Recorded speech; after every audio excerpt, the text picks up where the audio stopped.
Jangan lupa subscribe, like, komen, dan share YouTube TVRI Bengkulu. Dan nyalakan loncengnya ya.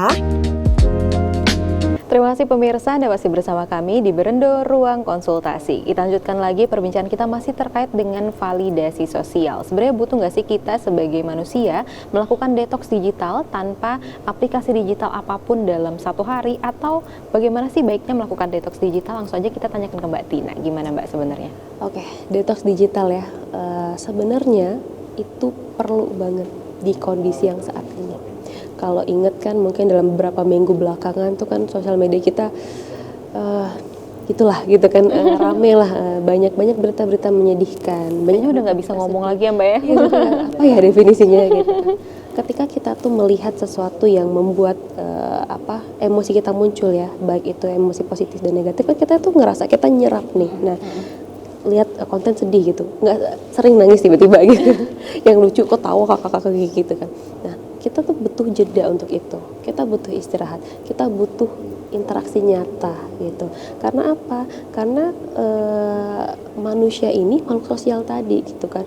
Nggak bisa hanya dengan sebatas media. Nah, namanya aja media sosial. Berarti untuk melakukan interaksi sosial ada medianya. Tapi kalau kita turun gitu kan, kita berhenti sebentar dari atas ranjang ya. Sehari itu ternyata ngaruh banget loh Mbak ya. Karena dalam sehari ini berapa jam deh buka WhatsApp, bukan cuma untuk lihat Instagram ya, untuk pekerjaan, untuk lihat berita, portal media online dan lain sebagainya. Ini kayak nggak lepas dari handphone. Bagusnya waktunya berapa Mbak untuk melakukan detox digital ini? Tergantung orangnya juga ya. Tetap balik-balik ke masing-masing orang gitu kan.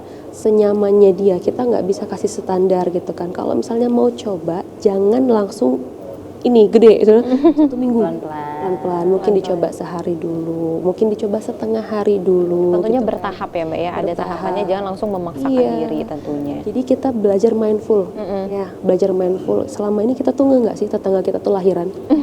Selama ini kita nggak sih ada yang wisuda sepupu kita gitu kan. Karena kita terlalu sibuk dengan dunia di luar dunia realita kita. Jadi boleh deh luangkan waktu.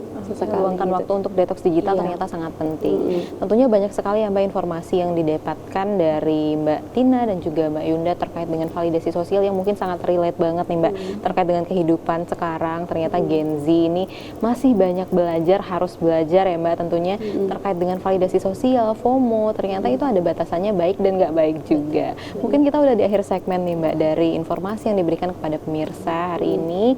Banyak sekali pesan yang bisa didapat. Mungkin bisa pesan singkat terlebih dahulu dari Mbak Yunda terkait dengan validasi sosial dan media sosial. Ya, mungkin kita harus mulai belajar memilah ya, apa yang kita lihat di media sosial itu belum tentu itu yang sebenarnya. Betul. Jadi jadilah dirimu sendiri, terlepas dari validasi dari media sosial, karena kan apa yang kita tampilkan di media sosial itu pastinya yang terbaik.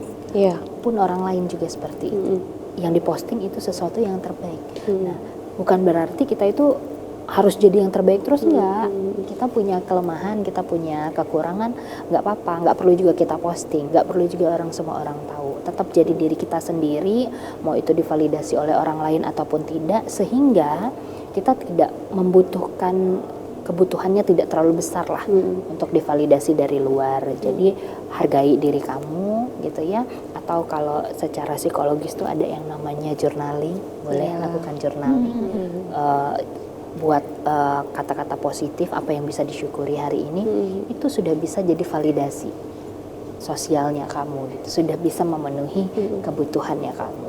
Oke, baik, tentunya sadari ya Mbak ya, apa aja nilai-nilai dalam diri, jangan menganggap diri ini selalu rendah dan juga ditentukan oleh followers. Kalau dari Mbak Tina gimana nih pesan untuk pemirsa di rumah? Kurang lebih sama Mbak Yunda, cuman mau sedikit tambahin bahwa validasi sosial itu bisa kita yang pilih. Kita mau dapat validasi dari mana? Ya, makanya kita perlu terima dulu nih, sadari kita ini manusia kok, sumber salah. Jadi pasti ada buruknya, ada baiknya. Bukan berarti angka-angka yang kita lihat di sosial media itu mendefinisikan diri kita.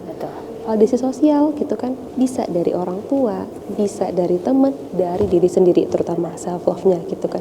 Pilihlah ya, nggak menjadikan bahwa followersmu banyak artinya kamu tuh hebat, like-mu banyak artinya kamu cantik, enggak. Jadi kita bisa memilih kita mau dapat validasi dari mana, mulai dari penerimaan itu tadi. Nah, sama satu lagi, karena tadi kita bahas Gen Z, saya tuh pengen banget ngomong sama orang tua. Nah, kamu buat orang tua tadi, terutama punya anak remaja gitu kan, jadilah teman untuk anaknya, jangan sampai anaknya ini kebutuhan dasarnya dipenuhi oleh tempat lain. Nah, rasa aman, kasih sayang, validasi tadi, belonging itu kalau bisa hadirkan dulu di rumah. Baru kalau ada sedikit kurang-kurangnya kayak misalnya pasangan, nah itu boleh gitu kan. Tapi kalau yang dasarnya sebisa mungkin orang tua membersamai. Sudah tercukupi di rumah. Oke, baik pemirsa, tentunya kuncinya adalah menyadari bahwa nilai diri tidak bergantung pada jumlah followers, likes, ataupun komentar di media sosial. Tapi bagaimana cara kita untuk menghargai diri sendiri. Saya Syifa Nabila mohon undur diri dari Berendor Ruang Konsultasi. Sampai jumpa di episode berikutnya.